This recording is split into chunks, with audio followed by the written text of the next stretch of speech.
Assalamualaikum warahmatullahi wabarakatuh. Nama saya Desi An-Nasari Harahap. Di sini saya mewakilkan dari kelompok 2 untuk membacakan hasil dari makalah kami yang berjudul Pasar Uang dan Pasar Modal. Pasar uang adalah tempat pertemuan antara pemberi dana dengan calon konsumen. Pertemuan ini bisa dilakukan secara langsung atau melalui perantara. Pasar uang muncul karena ada transaksi permintaan atau penawaran terhadap sejumlah dana atau surat-surat berharga jangka pendek, umumnya di bawah 270 hari. Tujuan pasar uang memenuhi kebutuhan jangka pendek seperti menyelesaikan kewajiban membayar utang jangka pendek yang segera akan jatuh tempo. Memenuhi kebutuhan likuiditas yang disebabkan karena terjadinya kekurangan uang kas atau uang tunai. Instrumen pasar uang. Berikut adalah beberapa instrumen pasar uang yang bisa dipergunakan. Yang pertama, Treasury Bills. Yang kedua, Commercial Paper.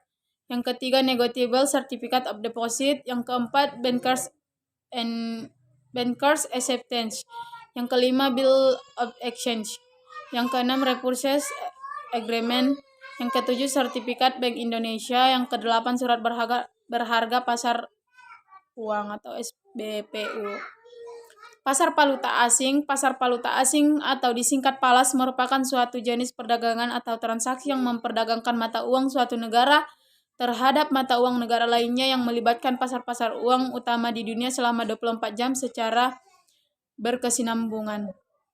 Tujuan melakukan transaksi valuta asing, yang pertama sebagai transaksi pembayaran, yang kedua untuk mempertahankan daya beli, yang ketiga dapat mengirimkan uang ke luar negeri, yang keempat untuk memperoleh keuntungan, yang kelima pemagaran risiko, yang ketujuh untuk memudahkan belanja.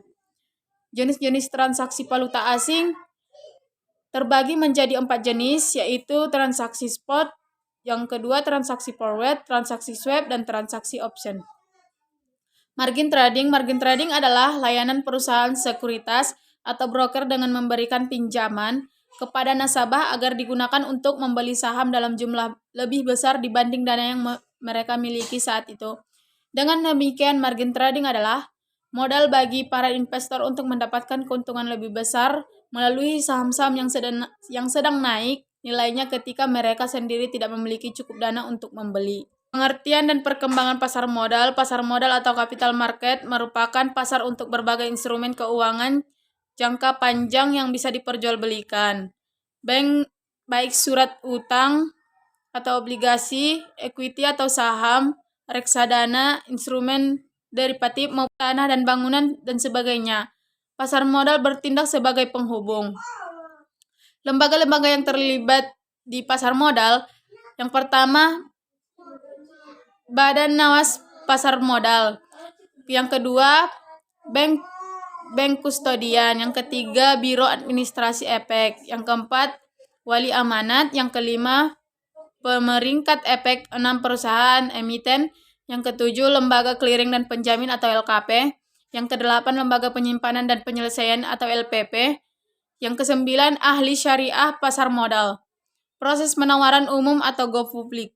Go public atau sering disebut juga penawaran umum adalah kegiatan penawaran saham yang dilakukan oleh perusahaan kepada masyarakat atau publik. Dengan menawarkan saham kepada publik, maka perusahaan tersebut akan tercatat di bursa menjadi perusahaan publik atau terbuka.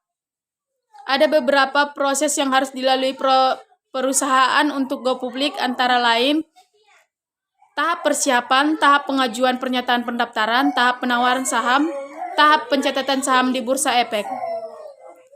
Proses pencatatan efek di Bursa Efek berdasarkan evaluasi dan penilaian bursa menyampaikan penolakan atau memberikan persetujuan prinsip atau permohonan pencatatan selambat-lambatnya 10 hari bursa sejak bursa memperoleh dokumen atau informasi secara lengkap. Dalam proses evaluasi atau permohonan pencatatan tersebut, bursa akan meminta calon perusahaan tercatat melakukan presentasi mengenai rencana pencatatan sahamnya. Dan bursa juga melakukan company visit ke calon perusahaan tercatat. Yang pertama, memenuhi ketentuan umum pencatatan efek. Yang kedua, berbentuk badan hukum. Yang ketiga, telah beroperasi sekurang-kurangnya 3 tahun. Yang keempat, ekuitas sekurang-kurangnya 20 miliar. Yang kelima, menghasilkan laba usaha untuk 1 tahun terakhir. Yang kelima, pernyataan pendaftaran telah efektif. Yang keenam, laporan keuangan telah diperiksa akuntan publik yang terdapat di Bappepan untuk periode 3 tahun terakhir berturut-turut dengan sekurang-kurangnya memperoleh pendapat wajar dengan pengecualian atau WDP. Yang ketujuh, hasil pemeringkatan efek dari lembaga pemeringkat efek yang terdaftar di Bappepan sekurang-kurangnya atau BBB. Produk-produk di pasar modal, yang pertama, saham biasa atau common stock. Yang kedua, REIT. Yang ketiga, obligasi. Yang keempat, saham preference atau saham istimewa. Yang kelima, waran. Yang keenam, reksadana. Sekian dan terima kasih. Assalamualaikum warahmatullahi wabarakatuh.